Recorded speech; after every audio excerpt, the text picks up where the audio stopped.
विश्वास वही, रफ्तार नहीं।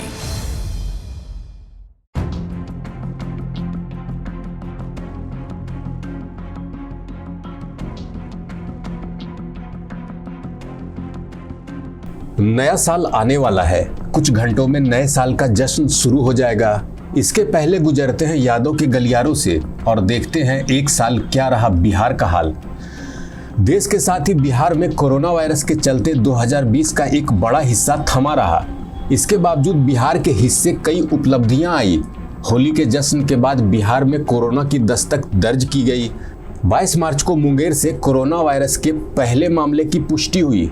दिन गुजरने के साथ बिहार में कोरोना संक्रमण का दायरा बढ़ता चला गया और आज संक्रमण के आंकड़े 2 लाख से ज्यादा हो चुके हैं। मार्च के बाद देश में बढ़ते कोरोना संकट के बीच जनता कर्फ्यू और 21 दिनों के लॉकडाउन का ऐलान किया गया। बिहार में बढ़ते मामलों के बीच फ्रंटलाइन वर्कर्स ने मोर्चा संभाला।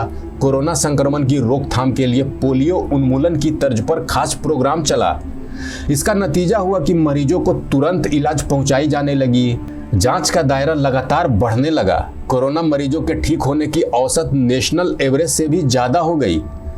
कोरोना संकट के बीच बढ़ते लॉकडाउन के बाद अनलॉक के फेज का भी ऐलान किया जाने लगा। देश के साथ ही बिहार ने भी कदम आगे बढ़ाने शुरू किए। कोरोना संकट के बीच प्रवासियों के घर लौटने के मुद्दे पर भी राजनीति देखी गई। विपक्षी दलों ने सरकार पर जमकर हमला बोला। दूसरी तरफ बिहार सरकार ने केंद्र के साथ तालमेल बिठाकर प्रवासियों के घर लौटने के ऑपरेशन को सकुशल अंजाम दिया। घर लौटने को आतुर प्रवासियों की उम्मीदें पूरी की गई। उनके लिए खास इंतजाम किए गए। घर लौटने पर खाना और रोजगार देने की पहल की गई। कोरोना संकट में बिहार एक मॉडल राज्य बना। उम्मीद जगी कि कोरोना से जंग लंबी है और जीत पक्की है। इस साल बिहार में कोरोना संकट के बीच बाढ़ के कारण काफी नुकसान हुआ। गंडक, बागमती, लखनदेई, कमला और कोसी समेत आधा दर्जन से भी ज्यादा नदियों की बाढ़ से 16 जिले प्रभावित हुए। लाखों लोगों पर बाढ़ का असर पड़ा।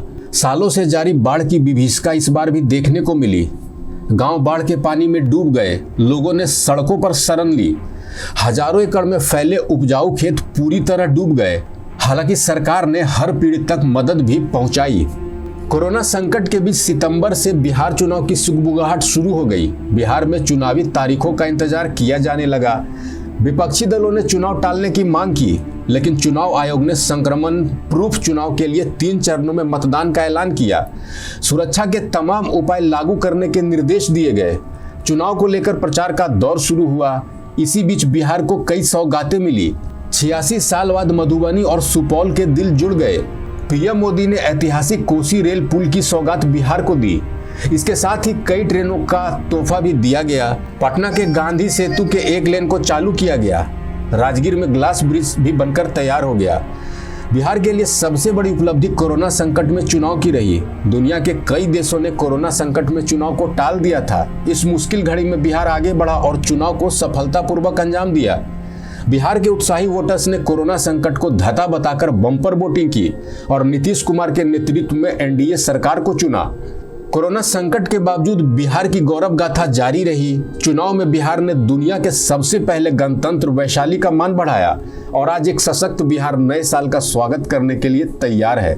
इस खबर में इतना ही। बिहार, झारखंड समेत देश विदेश की तमाम बड़ी अपडेट्स के लिए देखते रहिए प्रभात खबर। आप सभी को नववर्ष की बहुत बहुत शुभकामनाएं। प्रभातखबर.com, विश्वास वही, रफ्तार नहीं।